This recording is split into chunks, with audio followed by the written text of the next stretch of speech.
అందరికి ఒక అనుమానం రావచ్చు, ఏంటి అనిత గారిని పాయకరావుపేట ఎమ్మెల్యే అంటూ ఉన్నారు అనేసి. ఎందుకు అంటూ ఉన్నానంటే, ఆవిడ ప్రోటోకాల్ ప్రకారం హోమ్ మినిస్టర్ తప్ప హోమ్ మినిస్టర్గా బాధ్యతలు అస్సలు నెరవేర్చట్లేదు. హోమ్ మినిస్టర్గా విఫలమయ్యారు, ఒక అసమర్థ హోమ్ మినిస్టర్. ఆవిడ ఎంతసేపు కూడా జగనన్నను తిట్టడం కోసమే ఆ పదవి ఇచ్చినట్టుగా బిహేవ్ చేస్తున్నారు తప్ప తన బాధ్యతలు నెరవేర్చాలి అనే విషయం ఆవిడ ఏమాత్రం కూడా గుర్తెరగట్లేని పరిస్థితి మనం చూస్తూ ఉన్నాం. ఈ అచ్యుతాపురం సెజ్ సంఘటన అయినప్పుడు కూడా ఈవిడ 2 గంటలకు జరిగితే మనం చూసాం, ఆ రోజు సెక్రటేరియట్లోనే ఉన్నారు.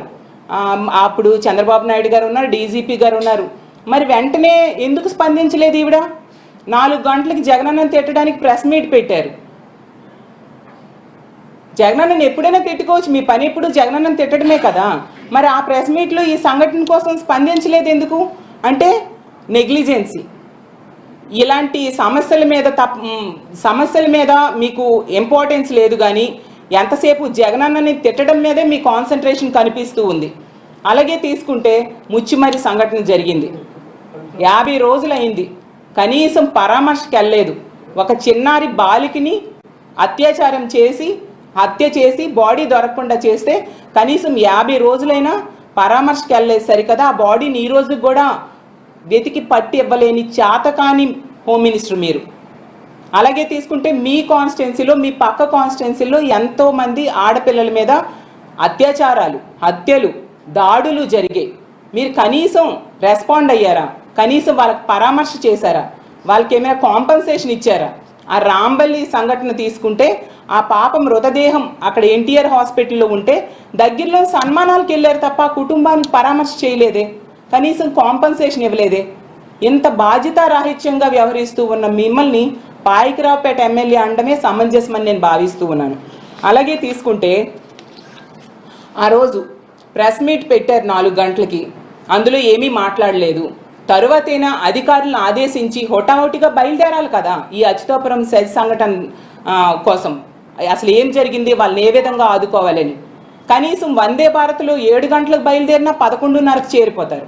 అవి ఏమీ లేకుండా తీరుబడిగా 9 గంటలకు బయలుదేరి 2:30కో ఎంతకో వచ్చారు. అది మీ ప్రభుత్వం తాలూకా బాధ్యతారాహిత్యం. మరి ఇలాంటి బాధ్యత లేని హోమ్ మినిస్టర్ని ఏమని పిలవాలి? పాయకరావుపేట ఎమ్మెల్యేగానే పిలవాల్సిన పరిస్థితి. అలాగే తీసుకుంటే ఆమె అంటారు, ఎల్జీ పాలిమర్ సంఘటన జరిగినప్పుడట జగనన్న అంట ఫ్యాక్టరీ దగ్గరికి వచ్చారా అనేసి. ఎంత అజ్ఞానంతో ఆవిడ మాట్లాడుతున్నారో మనం అర్థం చేసుకోవచ్చు. అసలు ఆ సంఘటన జరిగినప్పుడు కొన్ని కిలోమీటర్ల మేర విషవాయువులు వ్యాపించాయని స్థానికులందరూ ఊళ్ళే ఖాళీ చేసి వెళ్ళిపోయారు. అలాంటి ప్లేస్కి చీఫ్ మినిస్టర్ గారు ఎలా వెళ్తారు? కేవలం 6 గంటల్లో జగనన్న ముఖ్యమంత్రిగా విశాఖపట్నం వచ్చి బాధితులు పరామర్శించారు. మరి ఆ ఎల్జీ పాలిమర్స్ సంఘటన జరిగినప్పుడు మీ నాయకుడు అయిన చంద్రబాబు నాయుడు గారు ఉన్నారు, అప్పుడు ఎక్కడున్నారు? అసలు ఈ రాష్ట్రంలో ఉన్నారా? ఏ విధంగా స్పందించారు? జూమ్లో స్పందించారు, అసలు పరామర్శకైనా వచ్చారా? మీరా మా నాయకుడైన జగనన్న కోసం మాట్లాడతారు? అసలు కాంపన్సేషన్ తీసుకుంటే వెంటనే 6 గంటల లోపే జగనన్న అక్కడికి పరామర్శకు రావడమే కాకుండా విశాఖపట్నం వాళ్ళకి బాధితులకు పరామర్శ చేసి అసలు ఈ రాష్ట్ర చరిత్రలో ఎన్నడూ లేనట్టుగా ₹1 కోటి కాంపన్సేషన్ ప్రకటించడం జరిగింది. దేశవ్యాప్తంగా అందరూ ప్రశంసించారు. అసలు మానవత్వంతో జగనన్న ఇంత బాగా స్పందించారు ఈ ముఖ్యమంత్రి అనేసి ఆ రోజు జగనన్నకి దేశవ్యాప్తంగా ప్రశంసలు అందుకున్నారు.